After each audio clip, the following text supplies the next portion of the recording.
ಇದು ದೇಶದಲ್ಲಿ ಪ್ರಖ್ಯಾತಿ ಪಡೆದಿರೋ ಸಿದ್ಧಪುರುಷ ಪುಣ್ಯಕ್ಷೇತ್ರ. ಇಲ್ಲಿ ನಡೆಯುವ ದನಗಳ ಜಾತ್ರೆ ಬಹಳ ಪ್ರಸಿದ್ಧ.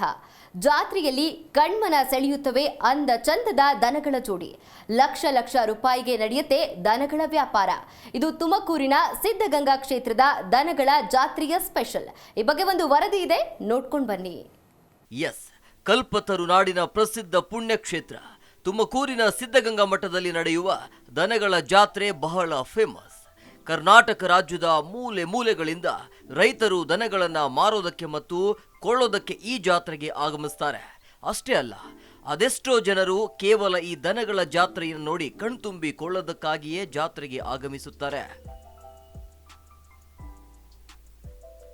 ದಶಕಗಳ ಇತಿಹಾಸ ಇರುವ ಸುಪ್ರಸಿದ್ಧ ದನಗಳ ಜಾತ್ರೆ ಇದಾಗಿದೆ.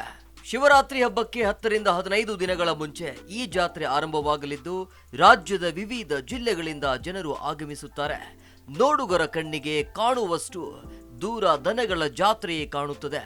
30, 40, 50 ಸಾವಿರ ರೂಪಾಯಿಗಳಿಂದ ಪ್ರಾರಂಭವಾಗುವ ದನಗಳ ವ್ಯಾಪಾರ 8 ರಿಂದ 10 ಲಕ್ಷ ರೂಪಾಯಿಯವರೆಗೂ ನಡೆಯುತ್ತೆ. ದನಗಳನ್ನ ಅವುಗಳ ವಯಸ್ಸು, ಹಲ್ಲು, ಆಕಾರ, ಶರೀರ ಎಲ್ಲವನ್ನ ನೋಡಿ ಇಂತಿಷ್ಟು ಹಣ ಅಂತ ನಿಗದಿ ಮಾಡಲಾಗುತ್ತೆ. ಮಾಲೀಕರು ಕೂಡ ದನಗಳಿಗೆ ಸಾಕಷ್ಟು ಹಣ ಖರ್ಚು ಮಾಡಿ ಆರೈಕೆ ಮಾಡಿರ್ತಾರೆ. ನಾವು ಸುಮಾರು 30-35 ವರ್ಷದಿಂದ ಜಾತ್ರೆ ಮಾಡ್ಕೊಂಬರ್ತೀವಿ. ನಮ್ಮೂರು ಬಂದರು ಚಿಕ್ಕಣ್ಣಸ್ವಾಮಿ ದೇವಸ್ಥಾನ, ಇದೇ ತಾಲೂಕು, ತುಮಕೂರು ತಾಲೂಕು ಜಿಲ್ಲೆನೇ. ನಾವು ಈ ಜಾತ್ರೆ ಮಾಡಲಿಕ್ಕೋಸ್ಕರನೇ 5 ರಿಂದ 6 ಜೊತೆ ಹೋರಿಗಳನ್ನ ಮನೆ ಹತ್ರ ವರ್ಷಗಟ್ಟಲೆ ಮೇಯಿಸಿ ಈ ಜಾತ್ರೆಗೆ ಬಿಟ್ಕೊಂಬಂದಿದ್ದೀವಿ. ಇಲ್ಲಿ ವರ್ಷಕ್ಕಿಂತ ಸ್ವಲ್ಪ ಜಾಸ್ತಿನೇ ಹೊರತು ಕಮ್ಮಿ ಏನಿಲ್ಲ. ವ್ಯಾಪಾರ ಆಗಲಿ ವ್ಯವಹಾರ ಆಗಲಿ ಜಾತ್ರೆನಲ್ಲಿ ಎಲ್ಲ ಹೊರಗಡೆಯಿಂದ ಜನಗಳು ಬರ್ತಾರೆ. ಉತ್ತರ ಕರ್ನಾಟಕ, ಈ ಕಡೆ ಮಂಡ್ಯ ಮತ್ತು ಮೈಸೂರು, ರಾಮನಗರ, ಮಾಗಡಿ ಈ ಭಾಗದಿಂದ ಎಲ್ಲ ತುಂಬ ಜನ ಬಂದು ಒಳ್ಳೊಳ್ಳೆ ರಾಸುಗಳನ್ನ ಆರಿಸ್ಕೊತಾರೆ. ಈ ನಾಟಿ ಹಸುಗಳು, ನಾಟಿ ಎತ್ತು ಏನು ಹೇಳ್ತೀವಿ ಹಳ್ಳಿಕಾರ್ ತಳಿ ಅಂತ, ಅದಕ್ಕೆ ತುಂಬ ಬೇಡಿಕೆ ಇದೆ. ಯಾಕೆಂದರೆ ಅದು ಮನುಷ್ಯನ ಅಷ್ಟೇ ಪ್ರೀತಿಸ್ತದೆ. ಆ ರೀತಿಯಲ್ಲಿ ಅದು ಅಟ್ರಾಕ್ಷನ್ ಇದೆ. ಅವರ ಒಂದು ಏನು ಬಾಂಧವ್ಯ ಬರುತ್ತೆ ಹೊಂದ್ಕೊಂಡ್ರೆ ಅವ್ರು ಅಷ್ಟೇ ಪ್ರೀತಿಯಿಂದ ನಮ್ಮನ್ನು ಅಷ್ಟೇ ನೋಡ್ತೀವಿ. ನಾವು ಹಂಗೆ ಅವನ್ನ ಸಾಕೊಂಬರ್ತಿದ್ದೀವಿ. ಸುಮಾರು ನಾನು ಹೋದ್ಸಲಿ ಇದೇ ಜಾತ್ರೆಯಲ್ಲಿ ಒಂದು ಜೊತೆ ಹೋರಿಗಳು ತಂದಿದ್ದೆ. ಅದೇ ಎತ್ತುಗಳನ್ನ ನಾನು ಮನೆ ಹತ್ರನೇ 15 ಲಕ್ಷಕ್ಕೆ ನಾನು ಕೊಟ್ಟೆ. ಮಾಲೂರು ತಾಲೂಕು ಹತ್ರ ಬಂದು ತಗೊಂಡೋದ್ರು ಜಾತ್ರೆಗೋಸ್ಕರನೇ. ಹಂಗಾಗಿ ಸುಮಾರು ದನಗಳು ವ್ಯಾಪಾರ ಆಗಿದೆ. ಈಗಲೂ ಆ ಕಡೆ ದೊಡ್ಡ ಎತ್ತುಗಳನ್ನ ಕೊಟ್ಟಿದ್ದೀನಿ ನಾನು ಆವಾಗಲೇ. ಮತ್ತು ಹೋದ್ಮೇಲೆ ಮತ್ತೆ ತಂದು ಮನೆಯಲ್ಲಿ ಅವನ್ನ ಸಾಕಿ ಮತ್ತು ಜಾತ್ರೆಗೆ ವರ್ಷಕ್ಕೆ ನಾನು ಮತ್ತೆ ಈ ಜಾತ್ರೆ ಬಿಟ್ಕೊಂಡು ಬರ್ತಾಯಿದ್ದೀನಿ. ಅದೇ ಪ್ರಯುಕ್ತ ನನಗೆ ವರ್ಷವೂ ಸಹ ಕಡೆಯಲ್ಲಿರ್ಬೋದು, ಆರಲ್ಲಿರ್ಬೋದು, ಎರಡಲ್ಲಿರ್ಬೋದು, ಮತ್ತು ಹಾಲಲ್ಲಿರ್ಬೋದು, ಇವೆಲ್ಲವಕ್ಕೂ ಸಹ ನನಗೆ ಫಸ್ಟ್ ಪ್ರೈಸ್ ಸಿಕ್ಕೈತೆ. ಪ್ರತಿ ವರ್ಷವೂ ಸಿಗ್ತಾಯಿದೆ.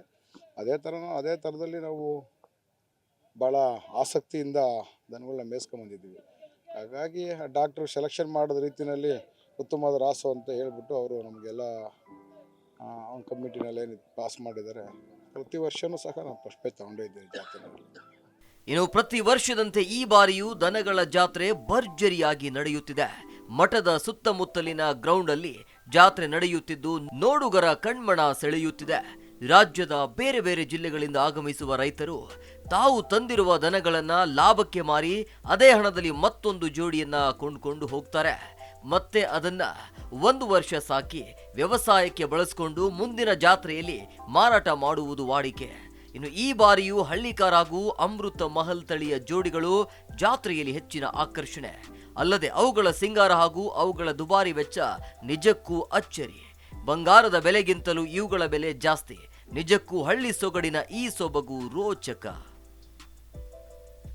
ಒಟ್ಟಾರೆ ಈ ಬಾರಿ ಅದ್ದೂರಿಯಾಗಿ ಜಾತ್ರೆ ನಡೆಯುತ್ತಿದ್ದು ನೀವೇನಾದ್ರೂ ಈ ವೀಕೆಂಡ್ ಅಲ್ಲಿ ಏನಾದ್ರೂ ಪ್ಲಾನ್ ಇಲ್ಲ ಅಂದ್ರೆ ಶ್ರೀ ಕ್ಷೇತ್ರ ಸಿದ್ಧಗಂಗಾ ಮಠಕ್ಕೆ ಆಗಮಿಸಿ ಏನಿದು ದನಗಳ ಜಾತ್ರೆ ಅನ್ನೋದನ್ನ ನೋಡಿ ಕಣ್ತುಂಬಿಕೊಳ್ಳಬಹುದು. T Yogesh, Zee Kannada news. Zee Kannada news ಈಗ ನಿಮ್ಮ ಮನೆಯಲ್ಲೇ ನೋಡಿ. ಎಲ್ಲ ಕೇಬಲ್ಗಳಲ್ಲಿ ಈಗ ಲಭ್ಯ.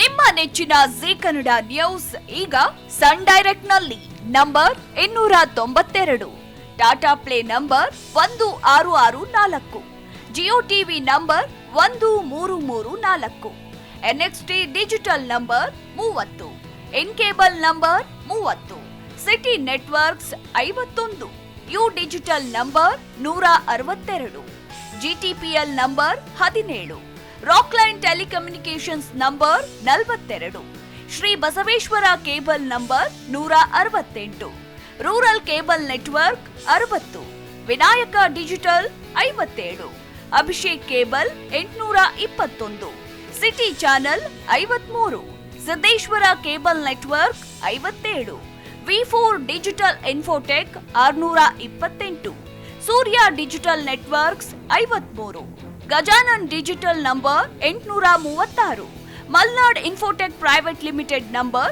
56, Metrocast number 830, victory digital number 167ರಲ್ಲಿ ನೋಡಿ ಆನಂದಿಸಿ.